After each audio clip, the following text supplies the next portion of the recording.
Welcome back to the Enfield Talking newspaper. Now we return to local news with Janet. There's a lovely picture here of some children and school teachers parading their Easter bonnets in the freezing cold. Children at an infant school in Palmer's Green paid tribute to their departing head teacher with an Easter bonnet parade. All the youngsters at Tottenham Hall Infant School in Tottenham Hall Road made individual Easter bonnets and paraded their creations through the playground to honour head teacher Claire Clark. She's retiring after heading up the school for the past 19 years. The children have all been very busy preparing their Easter bonnets, Deputy Head Teacher Sean Manwaring said.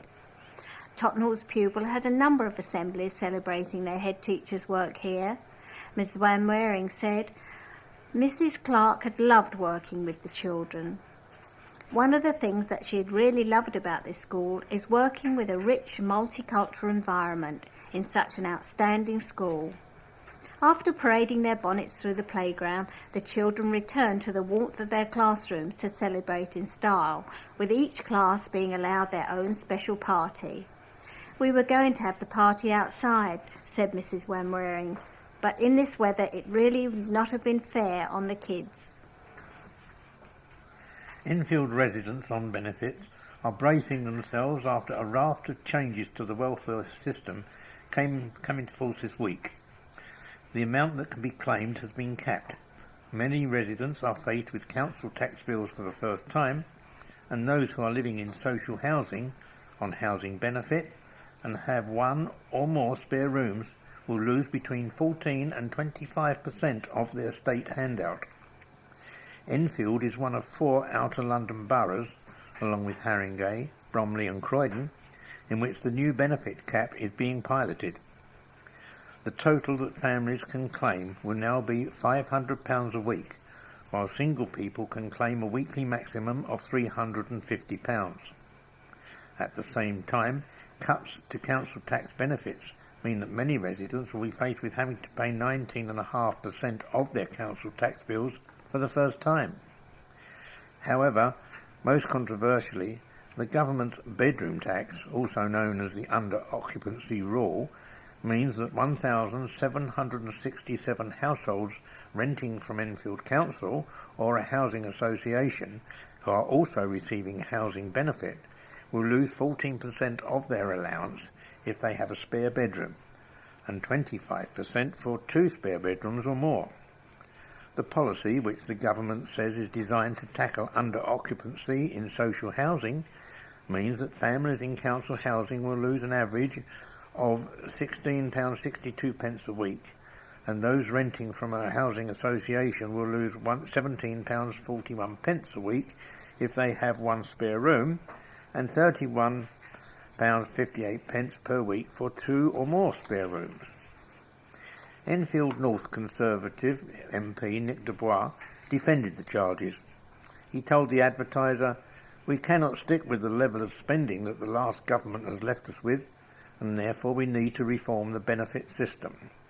The process in Enfield will inform how the benefit changes will impact on people as it is being rolled out here first.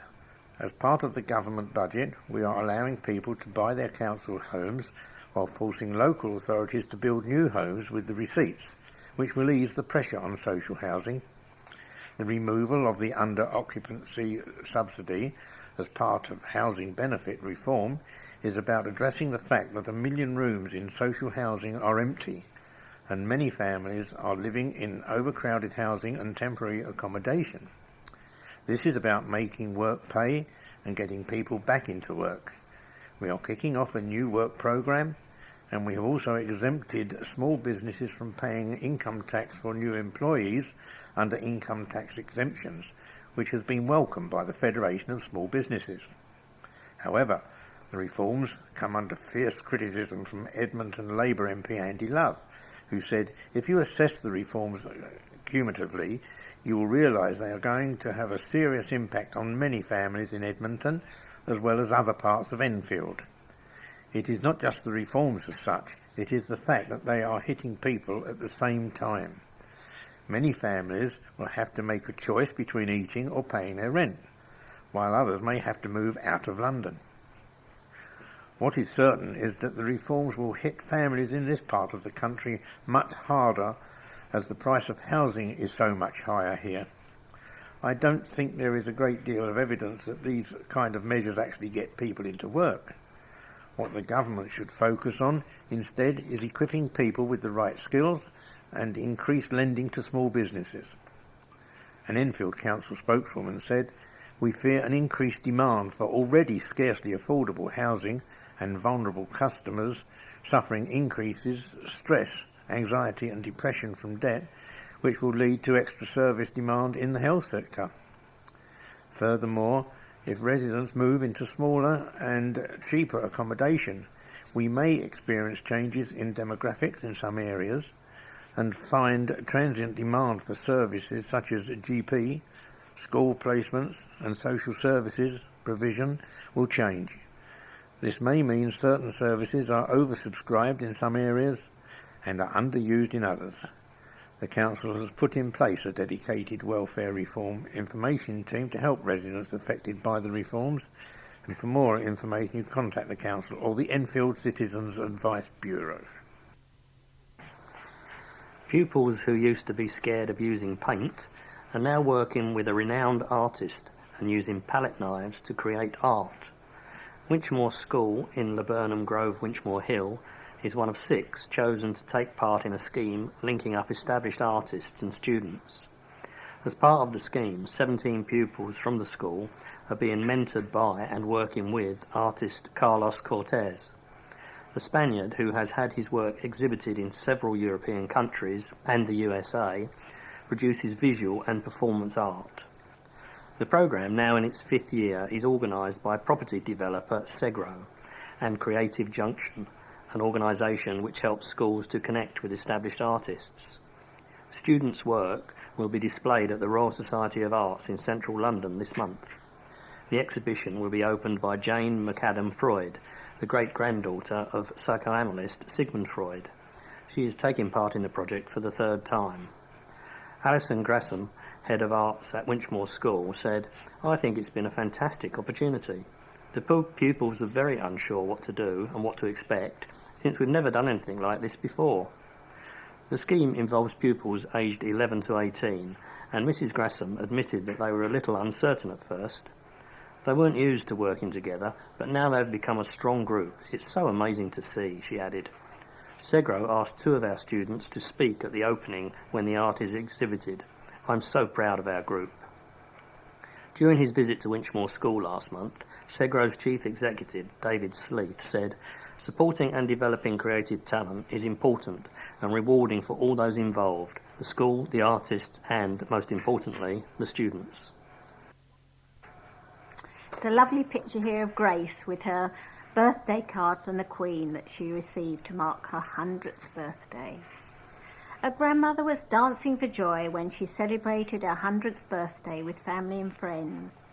Grace Baverstock turned 100 on March 23rd and believes her secret to a long life could be in keeping fit and healthy through dancing. Mrs. Baverstock, who lives in Hardy Way in Chase Side, enjoyed sequence dance in Edmonton, Palmer's Green and Wood Green clubs for 4 times a week, until she decided to hang up her dancing shoes just 5 years ago.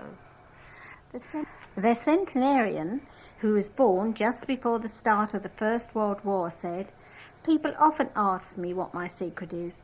I used to do a lot of exercise until I was 95. I didn't do any other exercise, but it kept me healthy." The grandmother of 2 managed a newsagent's in Stoke Newington, which her grandson James now runs as a coffee shop, before moving to Enfield 35 years ago to be closer to her family. Her other grandson Simon, who is a deep-sea diver, came back from Greece to celebrate his grandmother's special birthday. He said she's amazing. She does crosswords, she's brilliant at Scrabble and reads lots of books and is very independent. 2 cannabis factories were discovered in Enfield during the latest drug busts by police. Operation Hawk continued as 14 properties across the borough were raided, leading to 5 arrests. Officers from safer neighbourhood teams seized more than 200 cannabis plants, as well as 200 bags of cannabis with a street value of £5,000, 14 wraps of cannabis, resin and £5,000 in cash. The cannabis factories were uncovered in Trent Gardens, Southgate, and Aylands Road, Enfield Wash, with more than 100 plants recovered from each. A 36-year-old man was arrested at a home in Chester Road, Edmonton, for possession with intent to supply Class B drugs. A 28-year-old man was arrested at a flat in Green Lanes, Farmers Green, for possession with intent to supply Class A drugs. 2 others were arrested in the same block. A 39-year-old man was held for possession of cannabis and possessing a prohibited weapon, CS spray, and a 36-year-old woman was also arrested for having a CS spray. A 17-year-old boy was arrested for handling stolen goods and possession of cannabis. All 5 suspects have been released on police bail. Police in neighbouring Haringey made 11 arrests on suspicion of offences including growing cannabis and possession with intent to supply Class A and Class B drugs, immigration offences, possession of an offensive weapon and breaching bail conditions. The operation began in September last year. Since then, forces have been carrying out raids on a daily basis, with a total of 240 cannabis factories being closed and 6,000 warrants being executed across the capital. Across London, 387 arrests were made, a crystal meth lab was discovered, and 34 cannabis factories were unearthed. 3 firearms were recovered in Sutton, Hounslow, Barking and Dagenham. Free bike activities will start this month under an Enfield Borough Council scheme to get people off the couch. The Cycle Enfield initiative will allow people aged 10 and over to experience one-to-one bike training, join a bike maintenance class and take part in monthly bicycle check-ups at Enfield Town Market. Family cycle rides will also run throughout the borough until October, and young people from Edmonton youth centres are working to renovate second-hand bikes in a hands-on project at the Edmonton Unity Hub. Councillor Chris Bond, the Councillor's Cabinet Member for Environment, said, "Cycle Enfield seeks to get people off the couch, out of their cars and onto their bikes. Riding is a quick, healthy and environmentally friendly way of getting around, and Enfield Council is keen to encourage people to pick alternative and more sustainable forms of transport." He said, although it's natural that young children enjoy riding a bike, the council wants to get as many adults as possible back into the saddle and rediscovering the benefits of cycling. The next free family bike ride provided by Enfield Council will start from Edmonton Unity Hub in Craig Park at 10 a.m. on Sunday the 14th of April. A family of travellers say they are disappointed after their bid to set up home on a stretch of greenbelt land in Enfield was turned down. Irish traveller Jim Lanvin has applied for planning permission for 3 static caravans in Derwin Nursery in Tingley's Top Lane, but the application was rejected by Enfield Council's Planning Committee. Although Mr Lanvin's bid was rejected because the site is on a greenbelt land, another planning application for 4 5-bedroom detached houses to be built on King's Oak Nursery, also on greenbelt land in Tingley's Top Lane, had been approved by councillors shortly beforehand at the same meeting. Mr Lanvin admitted he was surprised at the decision. There appears to be double standards. His wife, who did not wish to give her name for fear of repercussions, said, "It's disgraceful. We're being victimised for just putting in an application." Toby Simon, Labour councillor for Enfield Highway, said, "The council hasn't provided any traveller sites in the borough and needs to take into account its duties under equalities legislation."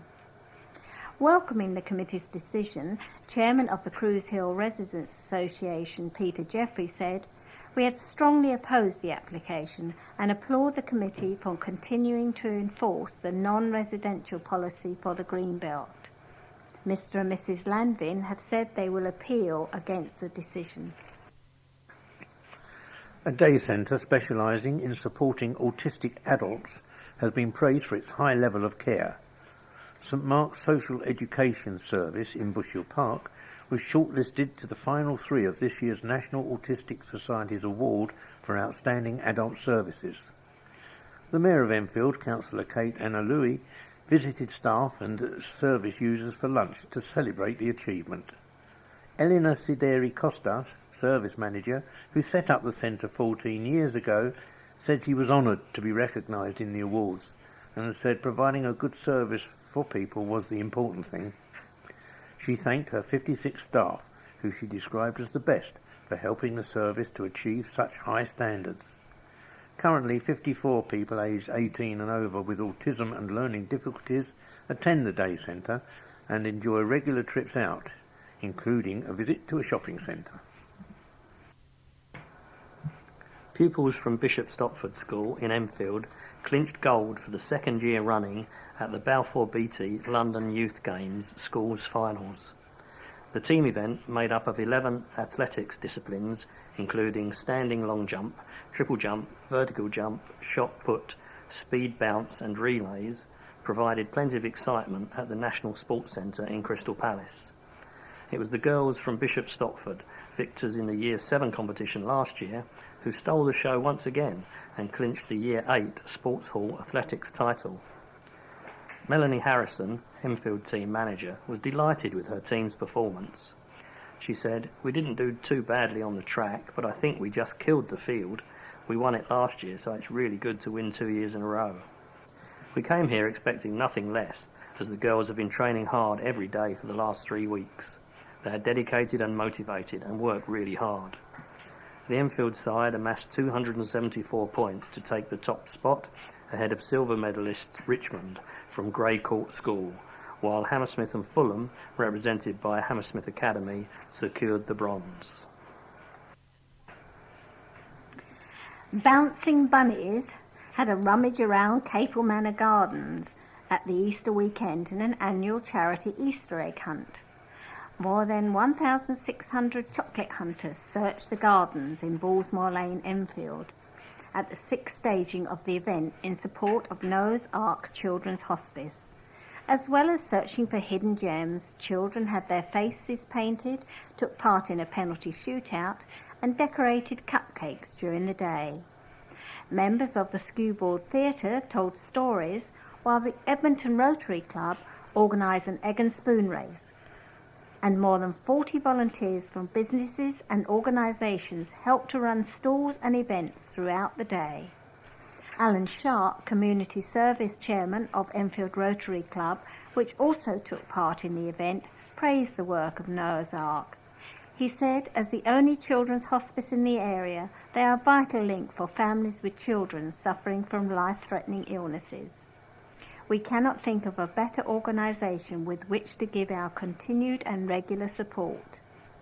The event raised almost £7,000 for the hospice, which provides support for children in North London with life-limiting illnesses, their families, including days out, special carers, sibling support and play schemes.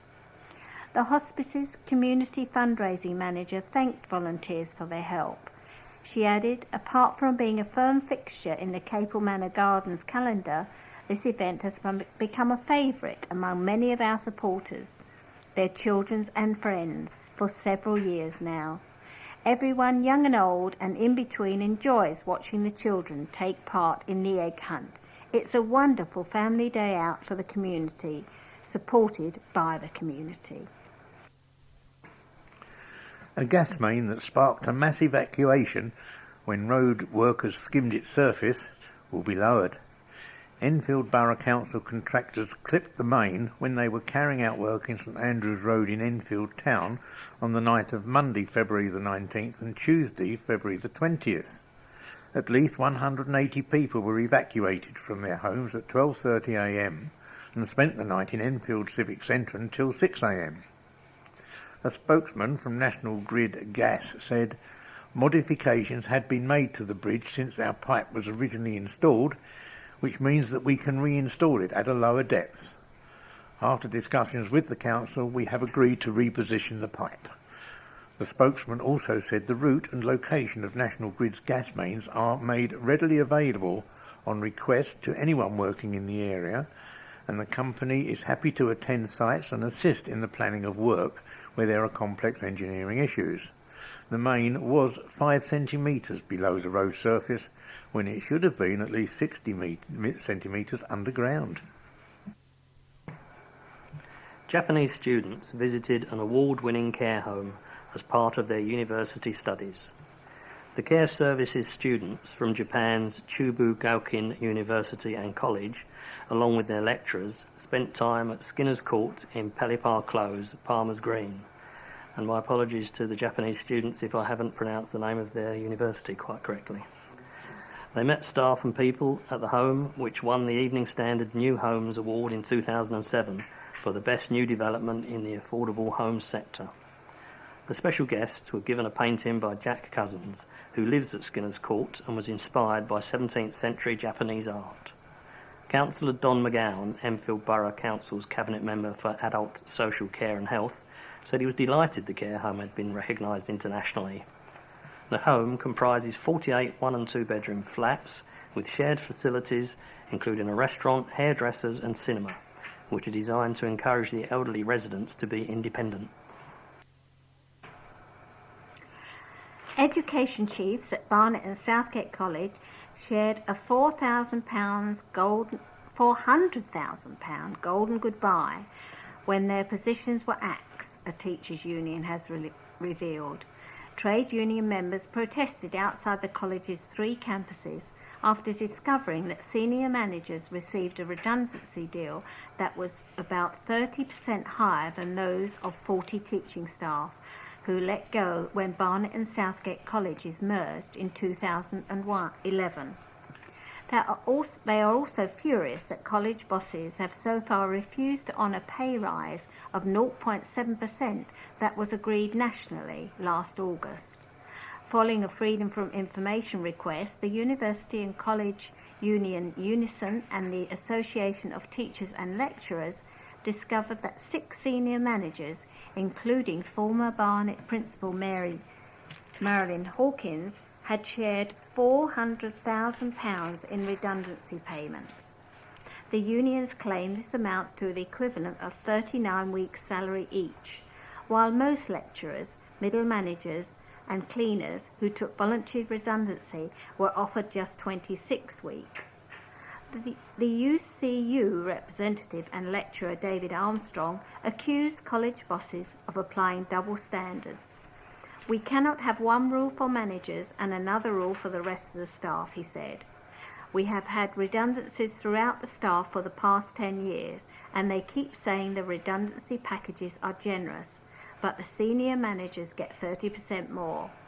Mr. Armstrong also questioned the logic of handing out lavish payoffs while continuing to freeze staff pay. "It's not as if we are asking for much," he added. "It's just 0.7%. A college spokesman said £350,000 had been spent on moving teaching staff from the 2 colleges on the same pay scale. She said Barnett and Southgate College is currently in discussion with the reorganised trade unions regarding a possible staff award and is in the process of modelling the costs and impact of such changes.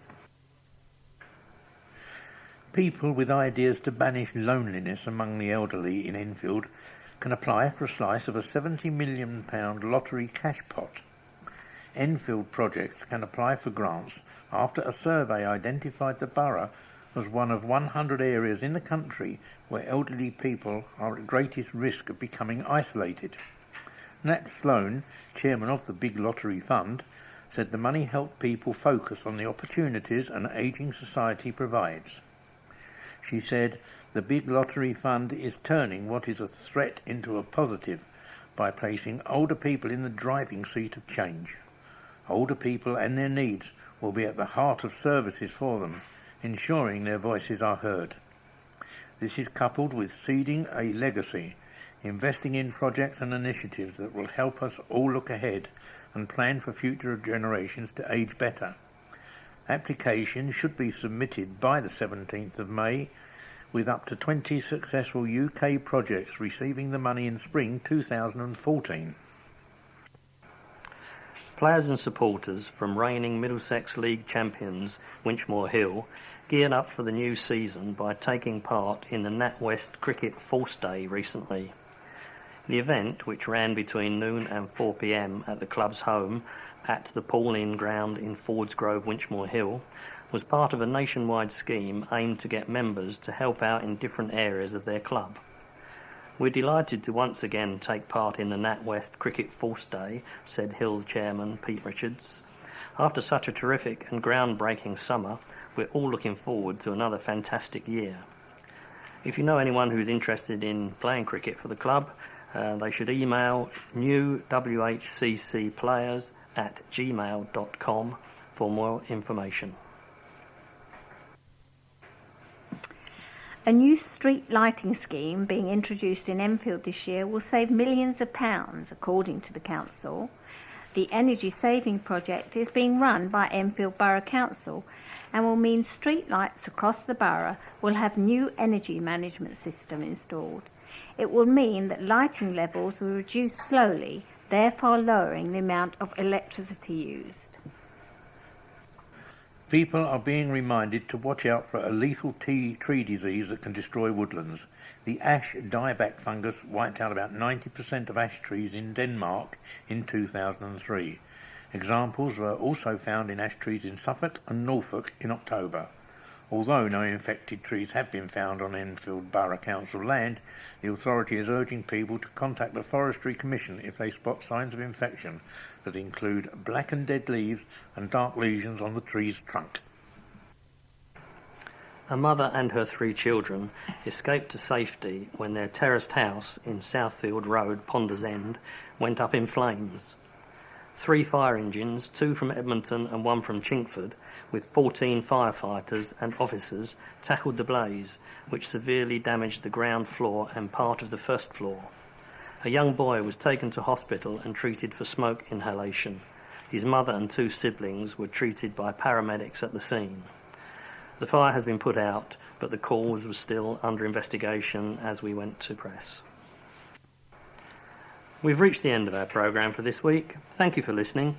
So from the team of Janet, John, Keith and Robin on the controls, it's Bye. Goodbye.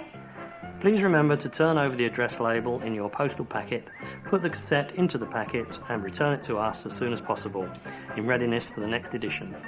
Don't forget you can call Diane de Jersey regarding any help you may require in connection with Enfield Talking Newspaper. The Enfield Talking Newspaper will be with you again in 1 week's time.